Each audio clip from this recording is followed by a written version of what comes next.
When I was 26 years old, I crashed my car into a tree and I died. In the ambulance report, I'd scalped my head, I had a steering wheel crush my chest, seatbelt saved my life, but it ruptured my intestines. That's what they say happened to my body, but what happened to me was really something different. For the first moment, I felt like I was on a balcony looking down and I saw this vehicle with smoke coming out and I looked real close and that was my car. Then I stared at it and slumped over the steering wheel was my body. I stopped and thought for a moment, how could that be my body? Then, who am I? In an instant, I was sucked away like a piece of dust in a vacuum hose, and I was cascading through a dark tunnel. But it was more like maybe a roller coaster that was going through loop-de-loops and into the heavens. I saw the stars, and quietly, steadily, a white light got closer and closer until I was surrounded and almost wrapped up like going into a hot bathtub after being chilled to the bone in the cold. I was in a loving presence and white light that just filled me with a sense of peace, a kind of safe, loving presence that is impossible to describe, but so wonderful I can't stop trying to find words for it. In that white light, every question I ever had, any idea about what was what or how things worked, was answered immediately. It's like you tap into the universal database, that any information greater than the internet was right there for me to know simply by looking. In a moment or in an hour, I never knew because time was no longer relevant. I found a figure getting clearer and more present, and it became that image that I grew up worshiping on the altar as an altar boy. There was the Master Jesus with his right hand reaching out to me saying, "Come." And his eyes looked into mine, into my heart, and I was so fed with great thanks and glory as this loving gaze brought me into his presence.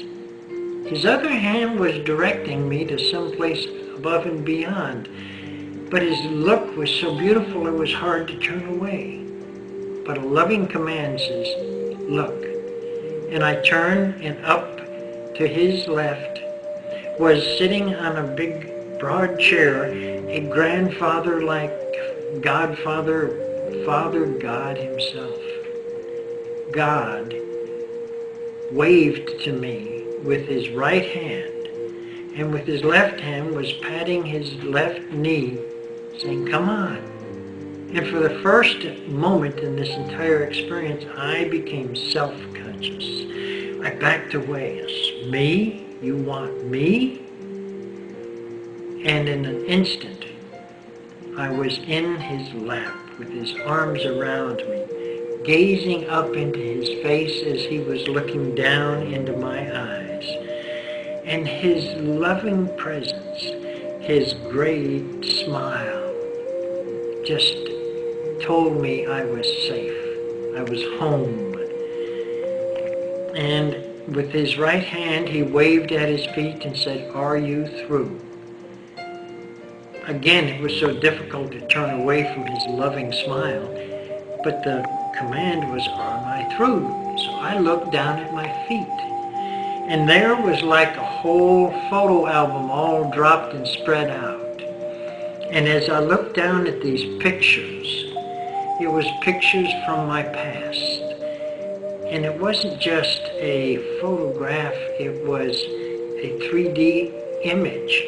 It was one of these experiences where when you get a picture back and you remember what it was like when you took that picture, I could recall not only what it felt like, but how I was thinking, and recalling exactly how others were feeling because of the way I was behaving.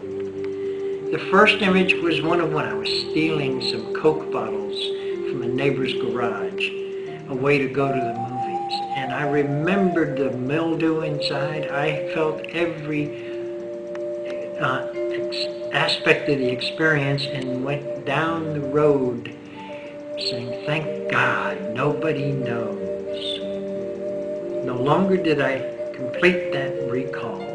Then there I was, looking into God's eyes, saying, oh, I'm sorry, that was bad. God's response was just more than I could understand at the moment. He said it was neither good nor bad in the grander sense. It was a lesson for your learning. So I get to recall and relive every experience, even when I teased that girl in junior high because she talked with a lisp and she was big and fat. And I not only recalled what I said, I get to feel what she felt like because of the way I behaved. And I felt so bad and ashamed. God's response was again, neither good nor bad. It's a lesson for the learning. I was proud of when I saved this lady's life, and again, neither good nor bad. It's a lesson for the learning. So as I recalled all my experiences, I got to see what we hear so often of a life review. We not only get to look at what we've done, we get to feel what we felt, and we get to feel how our behavior affected others. I turned to God with great thanks for the loving presence. And again, the question came back, are you through? I looked into his eyes and I said, well, there's no way I want to leave. And the message was, you are always here if you would only know it. Every one of us is always connected to and one with our source if we can get beyond our mind. I did respond with, I'm not going back, but I had a final thought. Let Mom know I'm okay. And as I reached out to turn the page on that photograph on the ground and let Mom know I'm okay, I came to in the hospital bed in Atlanta, Georgia, 2 weeks later. That was my first and primary experience, and I've come to realize that that has many of the core elements of the classic near-death experience. I'm so grateful that I've been able to meet other people who've had these experiences and to come to confirm that, no, we're not crazy. We've just had an opportunity to connect with our source and learn that this life that we live is an opportunity that is in giving to others that we receive and become more valuable. Not what we get and have, but what we give. That is the lesson I'd like to leave you with in my experience of dying.